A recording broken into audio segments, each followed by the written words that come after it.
इसमें मैं यही कहूँगा कि बेसिकली इसने अपने पाँव पे आज कुल्हाड़ी मार ली है। कुछ लोग इस बात से बड़ा मायूस हो रहे हैं जी उसने बेल करवा ली, तो ये मैं सबको बता दूं ये प्रोटेक्टिव बेल है। तो उनके मुंह पे आज तमाचा है कि इन्होंने फौजदारी दफात का इनके खिलाफ इतलाक हो चुका है और तीसरा यका जो है वो सरप्राइज़ आ चुका है, लेकिन मैं अभी बताना नहीं चाहूँगा। वो जब आएगा तो ज़हीर के साथ इंशाल्लाह लांडी जेल में एक सेल्फी होगी और वो सब देखेंगे। और इसका मतलब ये नहीं कि इसका मतलब इसने मान लिया है कि ये मुजरिम है। अब जब फौजदारी दफात लगी हैं तो अब ये खबर सुनने को मिल रही है कि खुदकुशी कर लेगी। तो बेसिकली ये जस्ट वालदैन को ब्लैकमेल और थ्रेट करने के लिए ये कोशिश कर रहे हैं, क्योंकि ये प्रोटेक्टिव बेल है, प्री अरेस्ट बेल है और ये मिलनी ही होती है और ये टेम्परेरी रिलीफ होती है, रिलीफ होता है। और इसमें मैं यही कहूँगा कि बेसिकली इसने अपने पाँव पे आज कुल्हाड़ी मार ली है।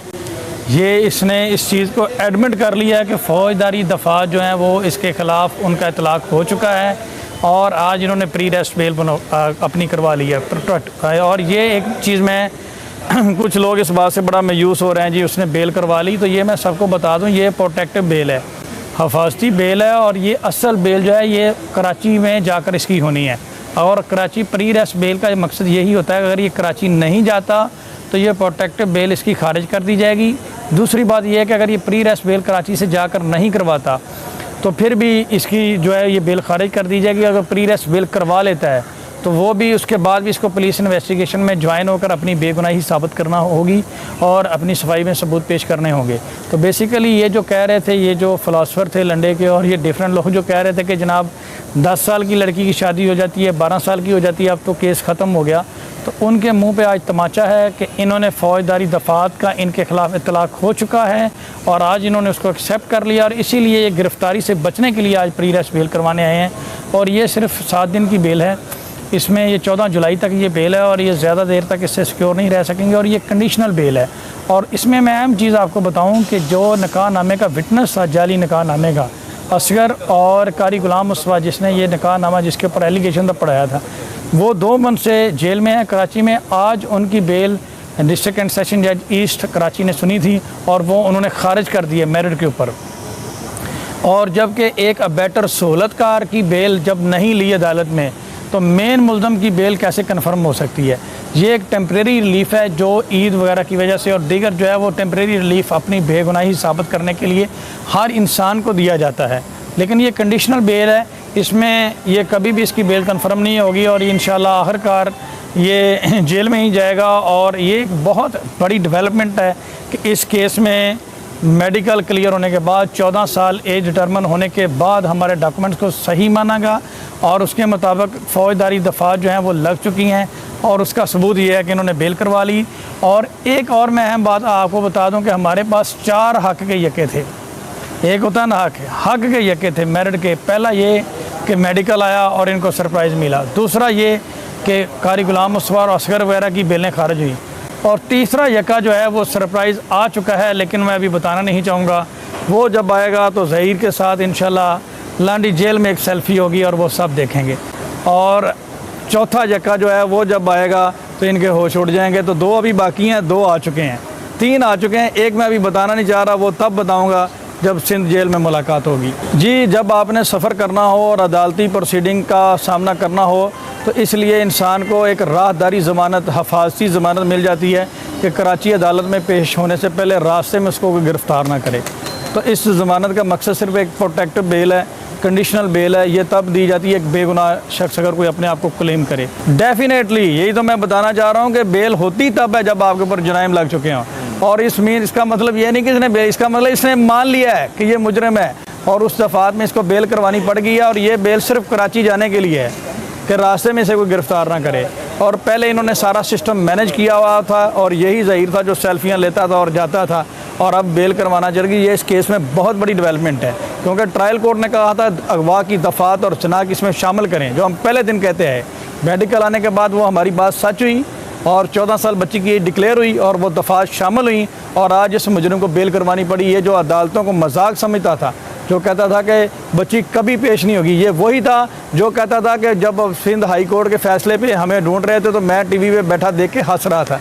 ये वही मुजरिम था जो आज मुंह छुपा के अदालत में पेश हुआ है और आज अदालतों की सैंक्टिटी का और इसको पता चला। और मज़ीद इसको जब ये कराची पेश होगा तो मैंने आपको बताया कि तीसरा यका भी आने वाला है वो जब आएगा तो इंशाल्लाह कराची लांडी जेल में इसके साथ एक सेल्फी होगी और वो सारी दुनिया देखेगी। लाहौर हाई कोर्ट में 14 जुलाई इसकी डेट है, उसमें इंशाल्लाह हम अपना वकालतनामा जमा करवाएंगे यहाँ और हम इस बेल को मेरिट के ऊपर कंटेस्ट करेंगे और इसकी बेल खारिज करवाएंगे। और अगर ये कराची पेश नहीं होता तो अल्टीमेटली ये हिफाजती बेल है, ये राहदारी बेल है कराची जाने तक के लिए। अगर पेश नहीं होता तो अल्टीमेटली ये डिसमिस होनी है। अगर ये कराची जाके बेल करवाता है वहाँ से प्री रेस्ट, असल ज़मानत कराची से होनी है और ये उस ज़मानत को करवाने के लिए एक हिफाजती ज़मानत है।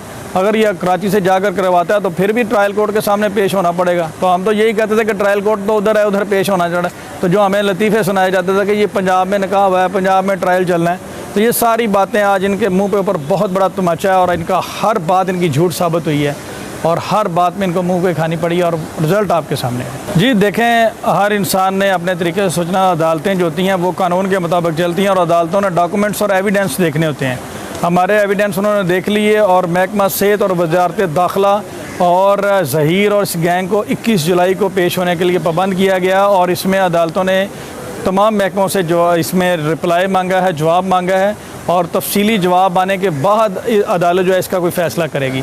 तो कल का दिन जो है वो बड़ा पेशरफ्त रहा है। हमारी रिट उन्होंने एक्सेप्ट की है, ऐसी बात नहीं है और कानून के मुताबिक उन्होंने उसको इंटरटेन किया है। अगर उसमें कोई ऐसी बात ना होती तो वो रिट खारिज कर देते कि ऑलरेडी सिंध हाई कोर्ट से फ़ैसला हो चुका है, लेकिन उन्होंने ना हमारी रिट इंटरटेन की है और उसमें बाकायदा तौर पर 21 जुलाई के लिए तलब किया गया है। और आगे मैं डिपार्टमेंट्स को छुट्टियां आ गई इसलिए उन्होंने 2 वीक्स का टाइम दिया, क्योंकि जवाब प्रिपेयर करना, रिकॉर्ड इकट्ठा करना और अदालत में सबमिट करना, इसके लिए वक्त चाहिए होता है।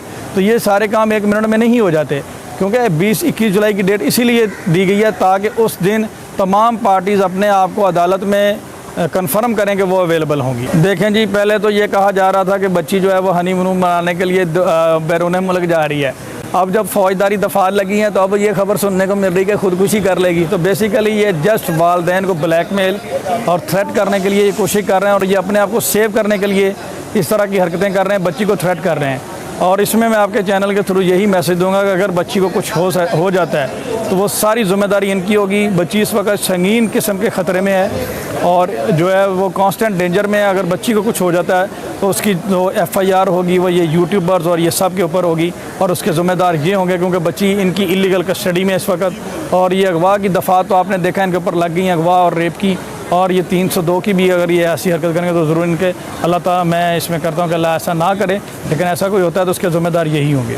इसमें मैं यही कहूँगा कि बेसिकली इसने अपने पाँव पे आज कुल्हाड़ी मार ली है। कुछ लोग इस बात से बड़ा मायूस हो रहे हैं जी उसने बेल करवा ली। तो ये मैं सबको बता दूँ, ये प्रोटेक्टिव बेल है। तो उनके मुँह पर आज तमाचा है कि इन्होंने फ़ौजदारी दफात का इनके खिलाफ इतलाक़ हो चुका है और तीसरा यका जो है वो सरप्राइज़ आ चुका है, लेकिन मैं अभी बताना नहीं चाहूँगा। वो जब आएगा तो ज़हीर के साथ इंशाल्लाह लांडी जेल में एक सेल्फी होगी और वो सब देखेंगे। और इसका मतलब ये नहीं कि इसका मतलब इसने मान लिया है कि ये मुजरिम है। अब जब फौजदारी दफात लगी हैं तो अब ये खबर सुनने को मिल रही है कि खुदकुशी कर लेगी। तो बेसिकली ये जस्ट वालदैन को ब्लैकमेल और थ्रेट करने के लिए ये कोशिश कर रहे हैं। जी देखें, हर इंसान ने अपने तरीके से सोचना। अदालतें जो होती हैं वो कानून के मुताबिक चलती हैं और अदालतों ने डॉक्यूमेंट्स और एविडेंस देखने होते हैं। हमारे एविडेंस उन्होंने देख लिए और महकमा सेहत और वजारत दाखिला और ज़हीर और इस गैंग को 21 जुलाई को पेश होने के लिए पाबंद किया गया और इसमें अदालतों ने तमाम महकमों से जो इसमें रिप्लाई मांगा है, जवाब मांगा है और तफसीली जवाब आने के बाद अदालत जो है इसका कोई फ़ैसला करेगी।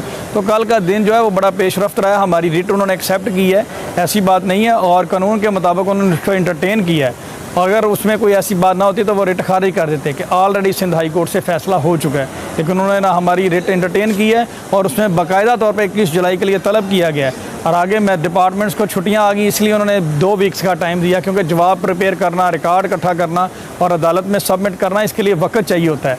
तो ये सारे काम 1 मिनट में नहीं हो जाते, क्योंकि 20-21 जुलाई की डेट इसीलिए दी गई है ताकि उस दिन तमाम पार्टीज़ अपने आप को अदालत में कंफर्म करें कि वो अवेलेबल होंगी।